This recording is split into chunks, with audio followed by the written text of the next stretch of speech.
All right, let's talk some football.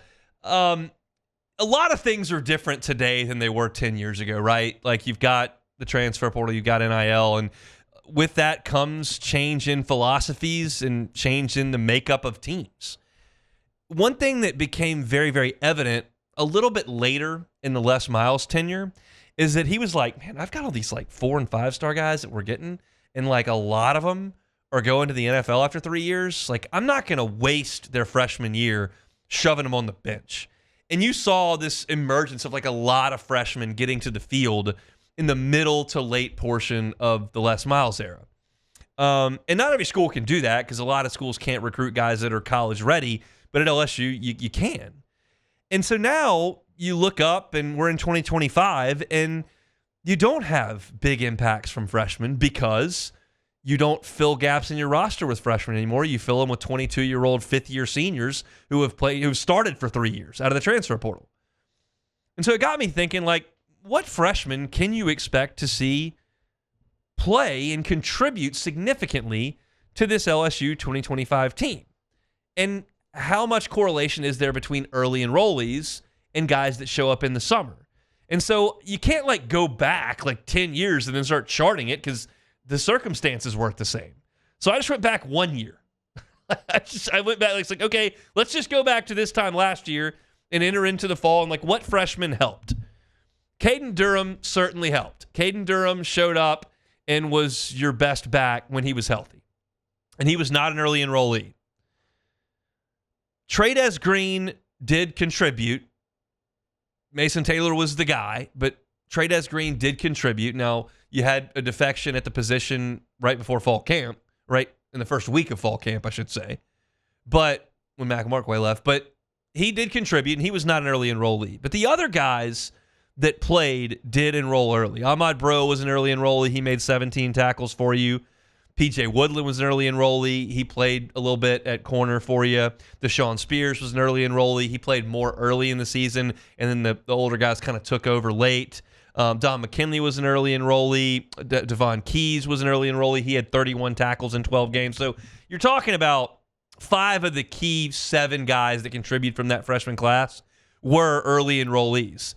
The 2 that weren't were Caden Durham at a spot at running back that I think even Jacob Hester would tell you is one of the easier positions to assimilate to, and there's some natural gifts that you've got to have to be able to play. Like, trust me, I'm not even in any little bit trying to step on Jake's toes there. I am piggybacking on him. He just says, like, some guys know how to run the ball and how to see things and how to set up blocks and how to get through holes, and some guys don't. And, like, you either have it or you don't coach that when they get to college. And Caden Durham has that. And he got comfortable in the system, and he was making guys miss and breaking off big runs, and, like, he made it work. And then Trades Green is as gifted an athlete as there is on LSU's team. Like, he didn't play a massive amount, but just his presence on the field at 6'7", 235, whatever he is, and his jumping and leaping ability, you can't teach that either. So most of the guys that contributed were early enrollees. And I was looking around the practice facility during spring football, and I'm looking at Harlem Berry, who enrolled early, and I'm looking at DJ Pickett, who enrolled early, and I'm looking at Solomon Thomas and Carius Kern, who enrolled early, and I could envision all 4 of those guys helping LSU in the fall in various ways. Harlem Berry is too explosive not to have a package installed for him that he understands that he can help you with. No question in my mind. DJ Pickett is going to play.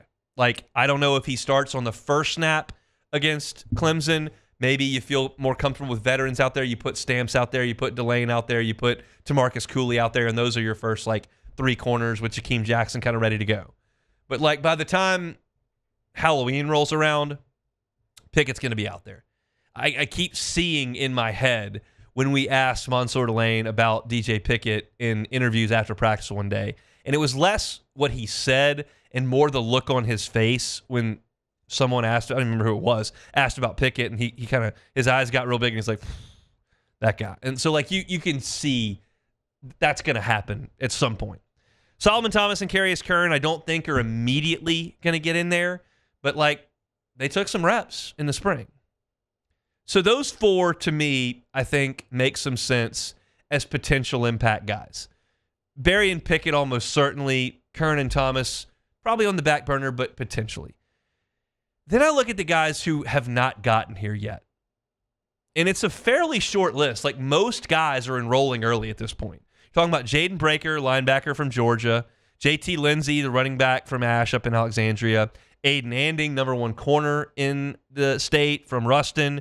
Jacob Bradford, the safety from right down the street at Catholic. Jace Thomas at Destrehan. Philip Wright, his teammate at Destrehan, who's a wide receiver. Zach Weeks, the third Weeks brother, who's a linebacker from Georgia, obviously. Keelan Moses from U-High. CJ Jim Coyley's another linebacker. Brandon Brown and Walter Mathis are defensive linemen. Like, that's the whole list. 1, 2, 3, 4, 5, 6, 7, 8, 9, 10, 11 guys that did not enroll early. And I build this up as a segment to kind of throw the punch of, like, I don't know if any of these guys are going to help.